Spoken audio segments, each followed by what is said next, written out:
Good day, Thomas Jefferson Hour podcast listeners. As always, thank you so much for listening. Kind of a different show this week. I'm just going to play the public radio billboard as a way to get into this week. This week on the Thomas Jefferson Hour, I turn the tables and interview David Swenson about his remarkable project, the repatriation of Francis Densmore's audio recordings of Native Americans in North Dakota in 1911. You know, you're a pretty good interviewer. It was fun to talk about this, and I really enjoyed it, and I so appreciate the fact that you gave me the opportunity to do so. Dave Swenson has been recording Native American sound for more than a quarter of a century. He received a grant from the Bush Foundation, among others, to remaster Frances Densmore's music and to contextualize it by using Native American elders to explain what she was doing, the meaning of those songs, and their contemporary importance for young Native Americans today. Densmore was a fascinating woman, and it's great to be able to talk about her and explain the project and what we hope it will do. All that and more on this week's Thomas Jefferson Hour.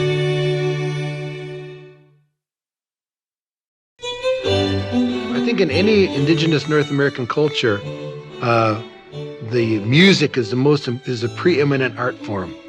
Because you could go to any museum, like go to the Heritage Center here, anywhere, and you look at all that beautiful beadwork and all the beautiful quill work and everything, and you can be assured that it was all created to take on meaning in the context of the song, of the music. See, all that. Yeah. See, that's what the Densmore documented, that vocal tradition, which is the foundation of everything. It's the primary mnemonic device, because even like the teachings of the Potential Skawi, Lone Man, he was able to give the ethical teachings, but see, all that he distilled that out of the music, because that's the primary, means by which those ethical teachings were carried intergenerationally into the future up to today. So all those ceremonies, they only can be done in the context of the appropriate songs. Yeah, it all comes out. Welcome to this very special edition of the Thomas Jefferson Hour. I'm Clay Jenkinson, out of character this week and hosting, because I'm talking with the semi-permanent guest host of the Thomas Jefferson Hour about this extraordinary project you've been working on, David, called the Densmore Repatriation Project. We've been hinting about it for the last few months here on the Thomas Jefferson Hour, and I want to take the time today to ask you some questions about why you are doing this and what its importance is. So, first of all, Frances Densmore is an ethnomusicologist born in Red Wing, Minnesota in 1867. She lived to be 89 or 90 years old. She grew up in Red Wing listening to Dakota Native American song and sound, and she gave her life, and she gave decades of her life to recording Native American music. David, I know that for decades you have been involved in recording Native American song, Native American story, Native American oral tradition. You have attended powwows on the Great Plains. You have entered into trust relationships with a number of Native American sovereign tribes. And from the moment that you and I started working together 20 years ago now, you talked about Frances Densmore and your hope that at some point in your career you would be able to do something important about her legacy of sound. Well, first I have to say thank you for having the actual me on the program. It has become a passion of mine, I guess you could say. It started back in the early 90s when a mutual friend, Chuck Suki, introduced me to Kevin Locke. That was Kevin Locke, who was the opening sound here. That's right. Kevin was a major contributor to the project, but he came to me with his box of cassette tapes. I worked at a small studio then, and he asked me if there was anything I could do to improve the sound of these tapes. What they were cassette recordings of the Densmore collection, the songs that she had recorded at Fort Yates on the Standing Rock Reservation. Of the Lakota people. That's right. The tapes were in really bad shape, and he wanted me to try and clean them up. Well, this was pre-digital, pre-Google. There wasn't a whole lot I could do. I did what I could, but I just became fascinated that this woman from Red Wing, Minnesota, in that era, came to Bismarck and then took a wagon 45 miles south to Fort Yates and went and met with the Indian agents and the tribal elders and said, I want to record this. I want to write down the stories. I want to meet people. So I continue to try to clean these tapes up for Kevin. Just a couple of quick notes. First of all, you had cassettes. That was a recording technology of the time, but they were recorded on wax cylinders, weren't they? Yes, Densmore had a Columbia graphophone wax cylinder recorder. It was her favorite. In fact, she had 3 of them for spare parts when she was on the road. So she takes the train to Bismarck, then gets a wagon. It's a long journey and not an easy one from Bismarck down to Fort Yates. When she got there, a lone woman this is around 1910, isn't it? Her first trip there was in the early summer of 1911. So a lone woman traveling at this time, was she welcomed by the agents there, or was there resistance to her coming? We don't really know. There's only so much of a written record. My point is, this is a very brave woman, no matter what the result of her work. She comes here. She's a very brave woman. We know not as much as we would like to know about how she was received among the tribes that she visited, but we know that she came away with a very, very rich body of sound, some of which has been preserved in the Library of Congress and in other repositories. Your project involves working with that sound, but also, I believe, interviewing today's Native elders and experts about their cultural memory of her and the importance of the work that she did. Right. And, just to back up and provide a little foundation for that, I mean, these songs that she recorded come to the forefront, but it's not, as you say, it's not just the songs. She interviewed elders. Her primary informants were all over the age of 60. So they had lived the life prior to white colonization of their land. They had lived through Wounded Knee. They had lived through the Grattan fight, the Fetterman massacre, the Battle of Kildare Mountain. These were men who knew the culture and knew it very, very well. And she's using the high-tech systems of her time, right, to record. Today she would have high-tech video equipment and so on, but then it was the sort of Edison recording device, in this case a Columbia gramophone. She's then attempting to take down as much as she possibly can. What do you bring to it that wasn't already there? I think probably the single biggest thing I did was to discover that all of the tapes had been cataloged at the wrong speed. I got these tapes from Kevin.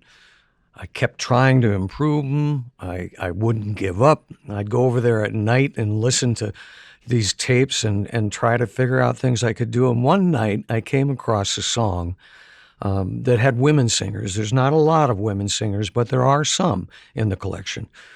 And at the end, they did what is commonly called a trill.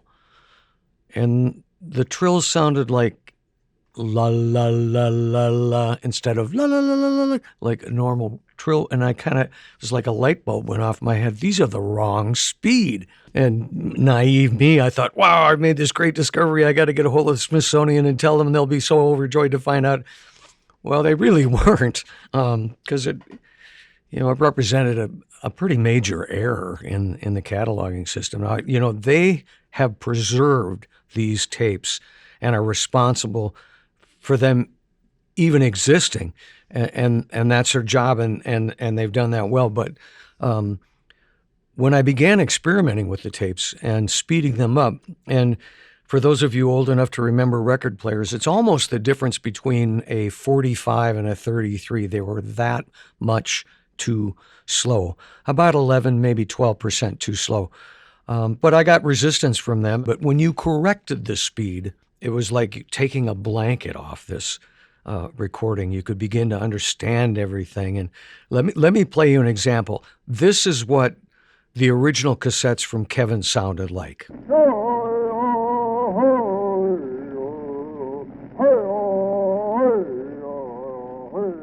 And this is the same song, speed corrected.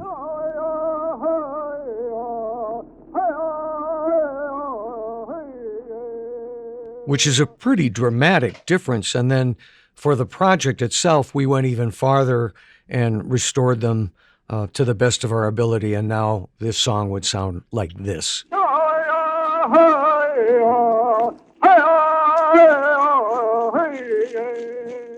In answer to your question, I guess the biggest single contribution is writing the record of all this incredible work that this woman did. So I'm just trying to understand what drove her. This is a time when the conquest of North America is still going on.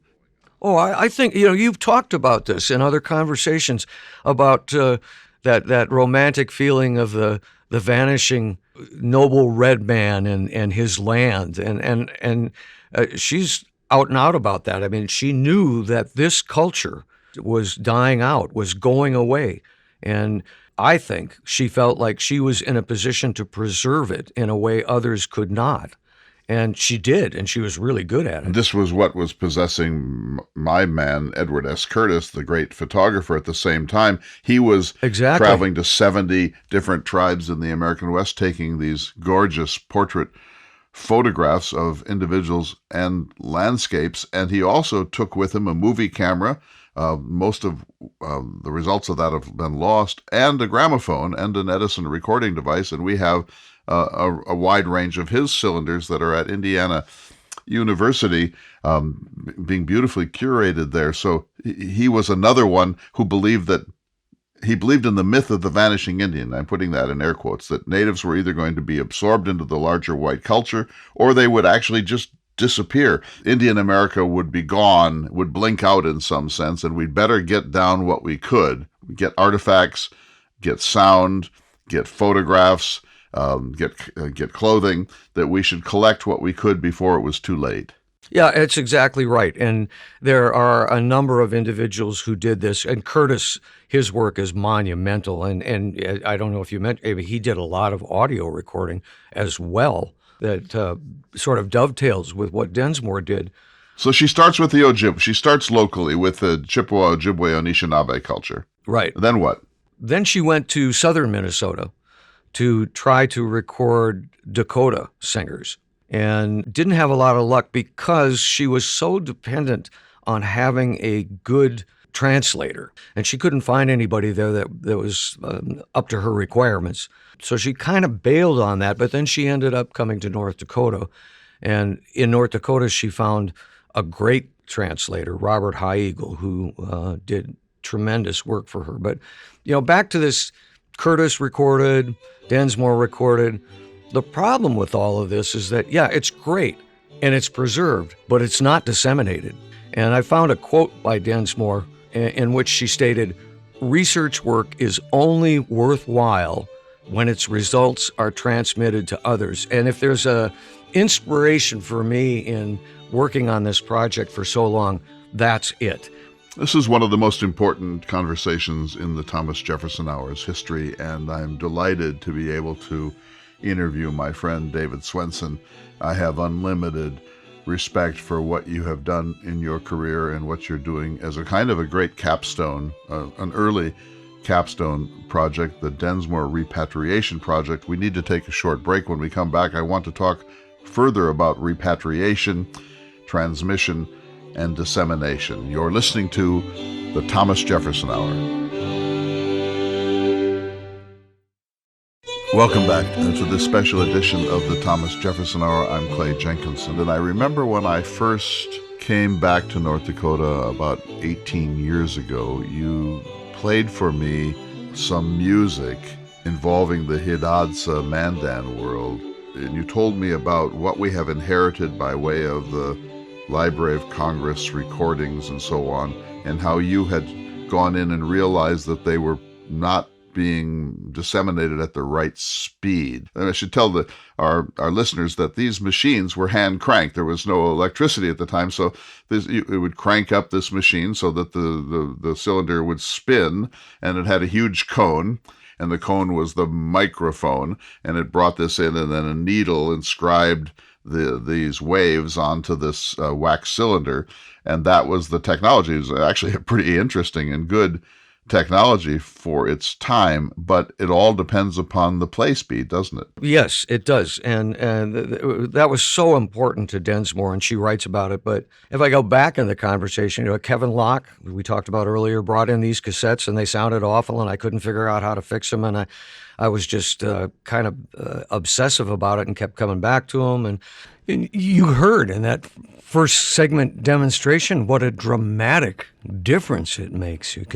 Once you know that they're slow and you hear the original ones, well, it's pretty obvious, but hearing these old, scratchy recordings, barely audible, it wasn't obvious until it was. It has to be said, and you wouldn't say it, but these great national cultural institutions were a little condescending at first about this. Who's this guy from the middle of nowhere who's telling us truly? But over time, with no letters behind his name too. But over time, you proved your case, and they came around and acknowledged that you had discovered this flaw, and that by adjusting the speed, which is now simple to do, you could, in a sense, resurrect the authenticity of this sound. Yeah, just to cap that really briefly, I mean, this went on for quite a while. Eventually, I got a call from a professor in Vancouver who was presenting at a anthropological conference and had found my work. And she said in her lecture that while she disagreed with some of my methodology, I essentially was right. So that was some vindication. And I went on, and meanwhile, I had, I'd been through the protocol. I'd gotten a letter from J. Taken Alive, who was then chairman of the Standing Rock tribe, and saying that, my intentions were honorable, and yes, it was okay for me to get a copy of these, and I got it and paid greatly for it, and went back and said, hey, I want a corrected one. Well, in retrospect, Densmore knew that these cylinders were going to deteriorate. So in the 1950s, for the Library of Congress, she did a series of LPs, 33 1/3 LPs, where she transferred her original recordings to LP. Well, this is the woman who is the source of all this. All they would have had to do is match them up to the records, and they'd have seen it was wrong. Eventually, they did correct them. There's just a wonderful woman there by the name of Judith Gray who's been very helpful, and she sent me an updated version of all of these. So, but it was interesting, and I got a copy of a book called Travels with Francis Densmore, published by University of Nebraska Press about a year ago, because I saw it and I got to read this. I got to read it, and it was multiple authors, and there was Judith Gray, one of the authors, and I got to her chapter and read through it, and about halfway through it, it mentioned me and said I was right. And it was like, nobody told me, but I finally found it. So okay, so let's summarize here. She did this work. She was so dedicated to it that later in her life, she actually had them transferred to 33 1/3 LP. Right. That should have been a clue about the pacing of all of this. Right. They're deposited in several places, including some of them in the State Historical Society of North Dakota. At great expense, you got copies of them. You began to work with them. And this was sort of a kind of a thing you were doing while doing other work. A couple of years ago, you applied for a grant from the Bush Foundation of Minnesota, received one of their extremely difficult to receive grants, and now you have been actually taking this project on, and you've chosen to call it the repatriation of Francis Densmore. Why repatriation? First off, let me interject before I answer that. It was the Bush Foundation, but there are also, I must mention, Troy Geist at the North Dakota Council on the Arts was really helpful in all of this. Brenna Gerhardt from the North Dakota Humanities Council, and also Dakota Legacy. They were all very helpful in this. We call it that because at this stage, up until this project, let's say you were a young Lakota singer, and you were interested in your heritage. This is like the gold standard to find it from that era. But it's almost impossible for a student of the culture, of the songs, of the language, to use this resource. For one, her book is out of print. You can actually get it as a print-on-demand copy. but it's filled with all this scientific gobbledygook that just at the time was groundbreaking. Now it's archaic. It's difficult to read in the format it's in. So one of the goals of the project, which we completed, was to turn it into an ebook, edited. None of the content or the statements is edited or touched, but to take out all of that archaic Technical science. matter. Yeah, right. And then secondly, if a person wants to hear these songs, you have to obtain a copy from the Smithsonian, which is cumbersome at least. And not automatic. Not automatic. And what you get are these recordings, and I have them all, and they start out with this man's voice saying, "This is AFS recording number 15432, 4 bands," and so there's no identifiers. So somebody who doesn't know the language that wants to follow them, they can't. You have to have this thick index and sort through and find which ones are which and then separate them out. So we did that. I took all of the songs, I separated them, I identified them with help from Courtney Yellowfat and others, so that now a student or somebody interested in the culture can sit down with her book and go, oh, okay, that's song number 1, Song of the White Buffalo Calf Maiden. Okay, here it is in the book. Okay, here's the story behind it. Here's the lyrics. So essentially, we've provided a much more comprehensive study guide. And that's repatriation, isn't it? So you've made these songs accessible, and they can be sorted, they can be identified. We, in many cases, know the backstory to them. But all that's very, very important. But what struck me so much in coming to the studio recently and watching a little of what you're doing is the way you have contextualized them using Native American experts, elders, commentators, people who are interested in this heritage. And these interviews that you have done with people like Kevin Locke, who we heard in the beginning here in the Thomas Jefferson Hour today, these informants, let's call them, not only tell you why these stories still matter, they explain some of the language in them, but in many cases, they start to sing pieces of these songs while talking about them. This is, I think, going to be as important and maybe more important than the extraordinary cataloging work that you have done, because young people can look at Kevin Locke or Courtney Yellowfat or Virgil Taken Alive talking about these stories, and the hair, I have to say, the hair on my arm stood up when I sat there, because I thought, this is bringing them alive in a way that nobody could ever have expected. I say that again. Nobody could ever have expected that these songs would be brought to life by your video interviews with these informants. Well, thank you for that. And it was really my privilege and pleasure. And due to the generous nature of the grant that we got from the Bush Foundation, we were able to interview every member of the Standing Rock Elders Preservation Council. We had these folks in for lengthy interviews, and not just them, but a number of others as well, Mary Louise Defender Wilson. So that was a big part of it. And what we did is we included some of the statements from these individuals into videos that contextualize the songs. Can we hear one? Can we hear another one? Sure. Let me play one, just a bit of one of the videos. It's one of the lengthy ones, and it's the story of the White Buffalo Calf Maiden. And that's the basis of Lakota culture. It really is. And it's interesting that Kevin Locke points out that when Densmore began her interviews, they started with this and says very emphatically, she didn't decide that. They did. That's where we begin. This particular song, it's the lyrics are really cryptic. They're really mysterious because it's quoting this woman, Potential Askawi. So why would she say, with the visible breath, I'm walking, see? And then the next part says, with the visible voice, I'm walking, see? This is really mysterious. And so what's the explanation?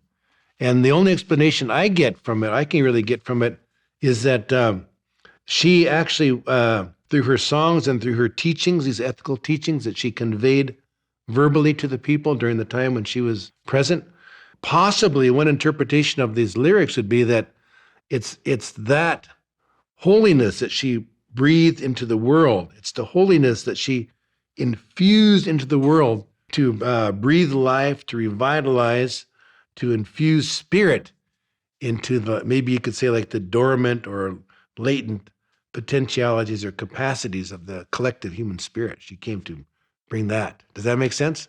That's kind of like the way I understand it, the way I get it. I thought that was really insightful, but Virgil Taken Alive talks about being a young person and religious practices, and it's let me play that for you. Later in life, after the Indian Freedom of Religion Act was passed in 1978, especially since then, we started learning more of that history. But up until that point, speaking for myself, I never knew a way of prayer that we had as Lakota existed. Because everybody in church wouldn't pray in Lakota. They would pray in English. But they would sing songs in Lakota. Amazing. So, And that smile on his face when he says we would sing songs in Lakota. 1978, the Indian Religious Freedom Act undid decades of suppression of Native American religious activity. This goes back into the 1880s, where there was an attempt to stamp out Native American culture, to force Native Americans to adopt the English language, English prayer, Christianity, the English educational system, English clothing, English hairstyles. Some of this done by the Indian boarding schools, but all of it done by pressure from Indian agents, by the government, by welfare agencies, and so on. It wasn't until the New Deal that this began to turn around, and in 1978, during the high water mark of the Second Enlightenment of the Great Society in the United States, that the Indian Religious Freedom Act essentially apologized for all of that and enabled Native Americans to freely practice their religious systems again. So, David, extraordinary. Your video shows him smiling when he talks about the songs. So, at the beginning of this program, Kevin Locke said the key to understanding is song. And this is different from in white culture, but that song is the generation of all of this. As he says, it's the primary mnemonic device, and that's all of these teachings that have been handed down intergenerationally are through song. Another informant said just flat out, without songs, we can't do anything. All of our ceremonies are tied to songs. So it is sort of a traveling exhibit of their culture to hear these songs. But there's more to it than that, of course. Just to jump forward, the result of this, I think you told me, you're going to manufacture literally hundreds of flash drives that will be freely given to anyone who wants them, and particularly to Lakota young people. That's right. The project is educational in nature, and it's going to be free for anyone to use. Of course, all of the cultural content, all of the language, all of that is certainly the intellectual property of the Standing Rock tribe. But this is intended for free distribution. And how many individuals did you interview, and how many interviews were there? 12 to 15 informants at least. But then another part of the project that was so much fun is that working with Courtney Yellowfat, who was just indispensable to this project, we went and found young Lakota singers, and we re-recorded these songs. We re-recorded 75 of these songs in studio, and those will be part of the project as well. Can we hear a piece of one? Sure. Let me play a little bit of Courtney Yellowfat, and then we'll hear song number 103, a Buffalo Society song. After all the devastation that happened amongst the Lakota, not only Lakota, but all indigenous races on this place, some people call Turtle Island. We know it as Makoche Washte, the good land. All the devastation, the genocide, the killing of cultures, the killing of our food supply, our way of life. After all that, you go back and look, Francis Densmore recording of these men was probably one time where white man's technology served us in a good way. Because now I can listen to my grandfathers and grandmothers from 120 years ago and use the little bit that they left us. And maybe it's just a foundation. Maybe it's just a foundation that we build upon to go forward.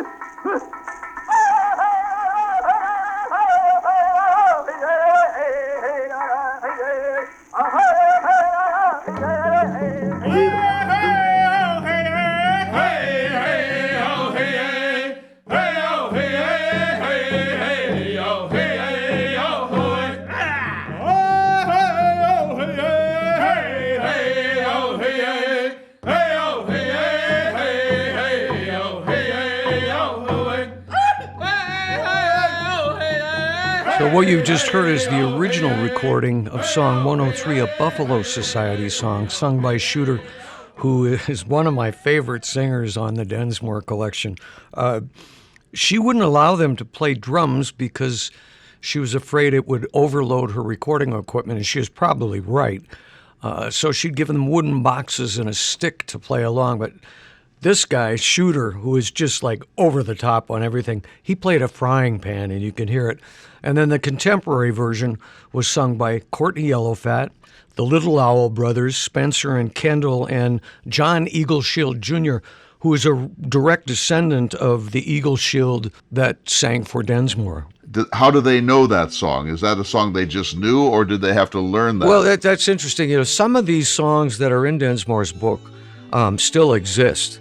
And in fact, you mentioned Virgil Taken Alive. He talked about our very respected elder who's no longer with us, Joe Flying By, and how he knew these songs. And as Virgil said, I know he didn't read Densmore. Some of them survived, and some of them are familiar. Courtney was the gentleman who went through the book, the two of us did, and he had final say on, okay, let's re-record this one. And then he found the singers. Now, that one's unusual because there's 4 singers, and mostly we held to one singer, as Densmore did. But in this case, that's sort of a boisterous song, and it was fun to have all 4 of them sing it. When we come back, I want to ask you what you hope the result of this will be. You're listening to the Thomas Jefferson Hour. Welcome back to the Thomas Jefferson Hour. I can't tell you how moved and pleased I am to have the opportunity, David, to talk with you about this project. I've been working with you now for 20 years. I've known of your deep commitment to Native American culture. And what has always struck me most is how you know how to get out of the way. In other words, a lot of people wanting to be engaged with Native Americans, whether they want to or not, wind up getting in the way of the thing. But you have the ability to set up the camera and the microphones and to get things started and then to withdraw. And in your interviews with Courtney Yellowfat and Virgil Taken Alive and Kevin Locke, this remarkable Lakota hoop dancer and flute singer and storyteller, you let the cameras roll. And oftentimes I'm sure you found that the thing you were looking for was not the most important thing that happened in those interviews, that those interviews take on a kind of magic of their own, don't they? That's absolutely correct. And that's something I learned from my good Lakota friends, the art of listening. But all of these elders and informants that came in, I should mention them. We talked Virgil Taken Alive, Courtney Yellowfat, John Eagleshield Sr., a direct descendant of one of Densmore's singers, Mary Louise Defender Wilson, Tim Mentz, Kevin Locke, Cedric and Sissy Goodhouse, Tom Redbird, another direct descendant of Densmore's singers, Michael Moore from Sitting Bull College, Danny Yellowfat, DJ Two Bears, and Terry Yellowfat. Quite a list. My goodness. And the singers, too. Cody Wasinzi and Spencer and Kendall Little Owl, John Eagleshield Jr., Jaron Elk, who was just great, Courtney Yellowfat, and Kelsey Two Shields and Connie Tobacco. They were all just terrific. But going back to John Eagleshield, his interview was particularly moving. He didn't know his great-grandfather, but he'd heard many stories about him. But his grandmother shared stories about him, and his grandmother was at Sitting Bull's camp when Sitting Bull was killed. She was 9 years old. Oh, my. This is December 15th, 1890, on the Grand River at Standing Rock, the assassination of Sitting Bull. He said that she would tell him the stories of when he was killed, and then she would cry. And then she would remember another story, and then she would cry. And the extraordinary things that happened around that. But let me ask you another kind of question. I'm getting off point from your question. No, not a bit. Let me ask you a different kind of question here. You know, in my own work on Edward S. Curtis, I'm doing a kind of similar project, interviewing elders from around the country and having them comment on Curtis's work and comment on specific photographs that Curtis took, and the same magic is occurring. And I learned from you, get out of the way, that you have to get out of the way if you really want to have things light up. You have to learn to listen, is what, and you know that. We both have done that. You have to, you get somebody in front of a camera, particularly these Lakota informants, they take it serious. And you set up the camera and you do your things and you say we're rolling, and then you listen. You listen. A lot of interviewers don't want to do that. They want to, interject their thoughts and their questions. But if you're just quiet and you listen, they have stories to tell, and everybody's got a story to tell. And oftentimes with Native commentators and informants, I have found that you're running the cameras and you ask a question, and there will be like a 2.5 minute pause and silence, and you're thinking, should I intervene? What's going on here? If you just stay quiet and let that silence build, they're thinking, they're deciding what they have to say about this, what they want to tell you about this, what they want to tell the world about this, how they want to form their thoughts. And so those silences, SD cards are inexpensive. Those silences are essential. So let me ask this question about the sacred. So, many of these songs are what we would call sacred songs. And with Curtis, he often, with the best heart, wound up intruding on the world of the sacred. Now, I think I know the answer to this because I know you so well. You have let your Native informants guide you on what is appropriate to examine and what is really still off limits. Exactly. And you have to do that because there is that danger always, and I know you're well aware of it. There is a prayer, and it was actually captured by Densmore. She started her wax cylinder recorder when an 80-year-old red weasel, who was one of the most respected, I think he was the last intercessor at an active Sundance, but before he sang one of his 3 songs, he gave this low prayer in Lakota, and she captured it, and it was transcribed. And the last line of his prayer is, they want to be successful for the future goal that has been presented to them. In other words, they were looking way beyond their time. They understood recording. They understood how this would preserve their voices and their songs. So his beginning was, let us be successful in preserving this for the future goal you have set for us. I just think that's astounding. So you are very careful in that regard, I know. In fact, these singers, they sang the songs willingly. And they met for days talking about whether or not they should do this, what songs they should share. We know there are certain songs they did not share that were very important, but it was their decision to do this. And, all of the Native people that I've talked to, Courtney and everybody else, is like, yes, it's okay. These songs have been preserved by these men. They've decided to share them, and it's all right. When I saw some of these clips in your studio not so long ago, you showed me a couple of instances where the elders, the informants, were correcting the translation of some of these songs that Densmore, with the best of hearts, did her finest in translating what was going on, but maybe those words are a little bit loaded. Tell us a little bit I about give you a that. great example of that. One of the names, one of the main singers, Lone Man. Well, we hear the name Lone Man, and that sort of conjures up what kind of a guy he was, right? Let me play a short clip of Kevin Locke explaining what his name really meant. His name is Lone Man, Ishnala Wicha. It means he alone is a man. That's really, you look at that, you say Ishnala Wicha, he alone is a man. But they translate it as lone man. He alone is a man. A very different connotation. So yeah, there was a lot of that, and we tried to note that wherever we could. Were any of these recordings done with women? Not a lot of them, but that leads into a very interesting story, if I might. Please. Here's Frances Densmore. She comes to this reservation and she meets with people and she states her intentions. And, the elders met for weeks talking about whether or not they should do this. And there was an issue.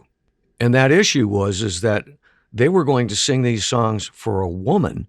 And not only was she a woman, but she was an unmarried white woman. And culturally, that was a real challenge.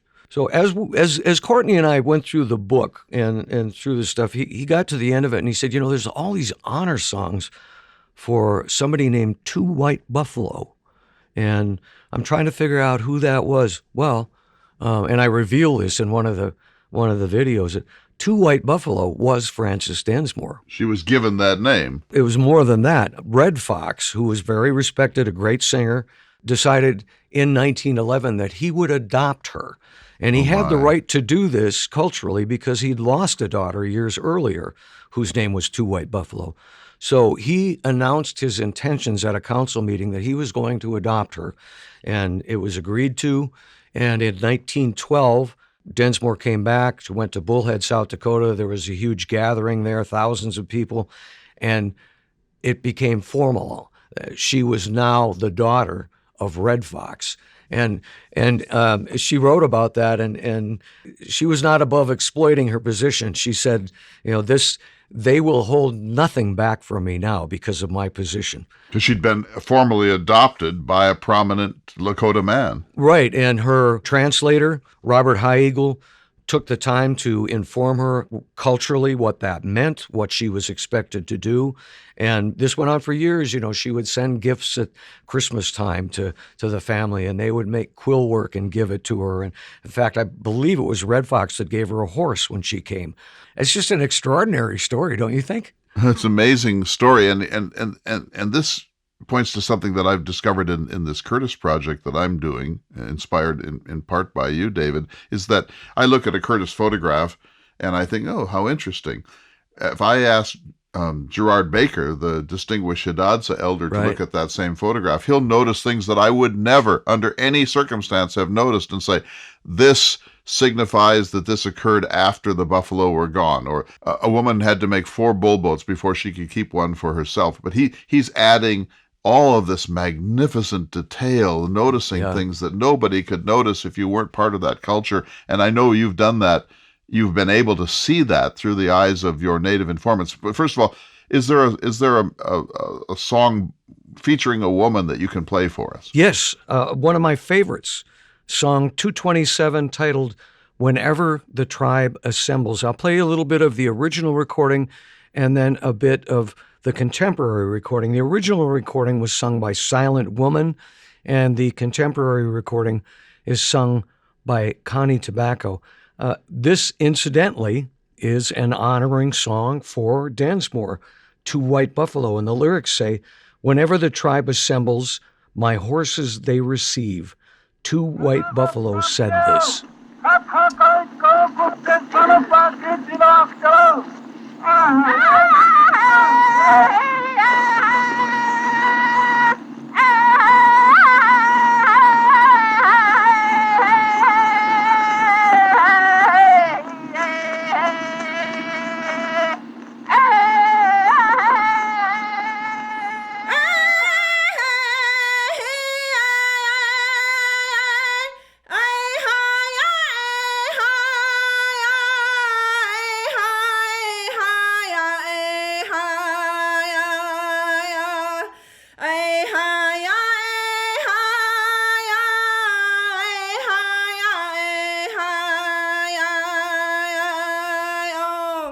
my goodness, what a beautiful sound.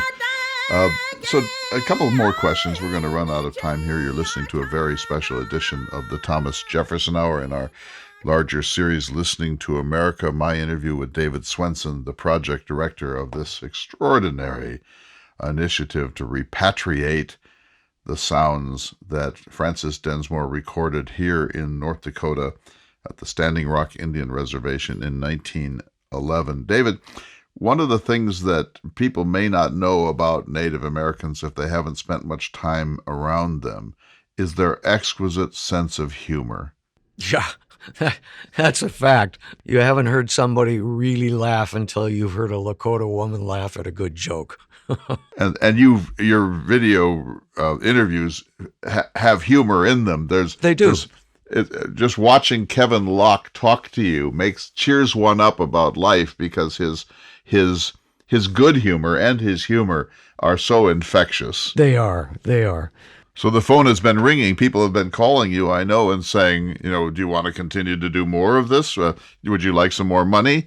And if you want to take this template and run with it, you're going to have that opportunity. Well, maybe, but I'm so glad to have had the opportunity to do this, and it's, we're providing something for people, but it's also really selfish because it's so gratifying, and to have these folks in the studio, these singers, these informants, and to be able to be part of that. Well, you've been there, and there's a certain gratification that comes from that that you can't get any other way. So it's been a long, hard year working on this, and I've enjoyed every minute of it, and I'm kind of excited for it to come to an end and present it to the public. How can listeners to the Thomas Jefferson Hour, many of whom are your good friends and admirers, how can they get in on this to enjoy the fruits of your hard labors? Go to lakotasongs.com, all one word, Lakota songs.com, and everything will be there. And when will that be up and running? On September 10th. David, I've been in your studio when we have interviewed a whole range of people. We've done a number of documentary films together, and of course we interview each other in certain ways. Yeah. I think this is the first time you've done my end of it. It's great fun, by the way. Yeah. I'm the semi discardable short-term guest host of the Thomas Jefferson Hour. But when you're sitting there and the cameras are running, and one of your Native informants really starts to relax into this, and you can see coming out of their heart and their mind and their heritage this extraordinary discourse, there must be moments where you are overwhelmed by your good fortune to be able to do this. There must be moments where you realize that you're doing something of real historical importance. I mean, how do you handle that? Just sitting there watching these with you moved me to the point that I had to get up out of my chair. How do you handle the sense that you are, in a sense, creating a portal for something that is essential that might not otherwise have occurred? Yeah, I don't really look at it that way. If I think about myself personally, I try to steer away from that. I feel like I have, for whatever reason, by circumstance, been put in this position to be sort of the interlocutor. Is that a fair way of putting it? But it's not like I am an important No, but you're a witness. You're a witness and an enabler. I am a witness, and that I take extremely serious, and am so grateful for. But it would be too easy to get self-important over it, and that's not the idea of the project. On the other hand, these informants, they want to tell their story. They want to save it. Lakota culture is an oral culture. It's not a written history. And they know, you can tell without them saying that they know that they're doing something just like Red Fox did, in 1911. They are preparing themselves for a future goal by contributing to this. So Courtney has said, as far as he's concerned, what we're doing now is just an extension of what Densmore started. Absolutely. You I know, never call attention to your own agency. Absolutely, and please allow me to keep it that way. However, it's towards the end of the program, and I have to sneak in the pitch, which is that all of this will be unveiled September 10th at the United Tribes International Powwow in Bismarck at 4 p.m. on Saturday in building number 7, which is just north of the dancing arena. We will have a public display of the touchscreens, and we'll be giving away the USB flash drives to anybody who wants one. Clay, I got to say thanks so much for taking time to talk about it this week. It means a lot to me, and thank you. You've been listening to this very special, extraordinary edition of the Thomas Jefferson Hour. We'll see you all next week for another important edition of the Thomas Jefferson Hour. The Thomas Jefferson Hour is brought to you each week by Dakota Sky Education. The program is distributed nationally by Prairie Public. President Thomas Jefferson lived from 1743 to 1826, and this program presents his views. President Jefferson is portrayed by the award-winning humanities scholar and author Clay S. Jenkinson. This program is also available online at jeffersonhour.com and on Apple Podcasts. If you'd like to correspond with President Jefferson or submit a question for him to answer on the program, please visit the website at jeffersonhour.com. The Thomas Jefferson Hour is produced at Makoche Recording Studios in Bismarck, North Dakota. Bach Cello Suite No. 3 in C Major by Stephen Swinford. Thank you for listening. Please tune in again next week for another thought-provoking, historically accurate program through the eyes of Thomas Jefferson.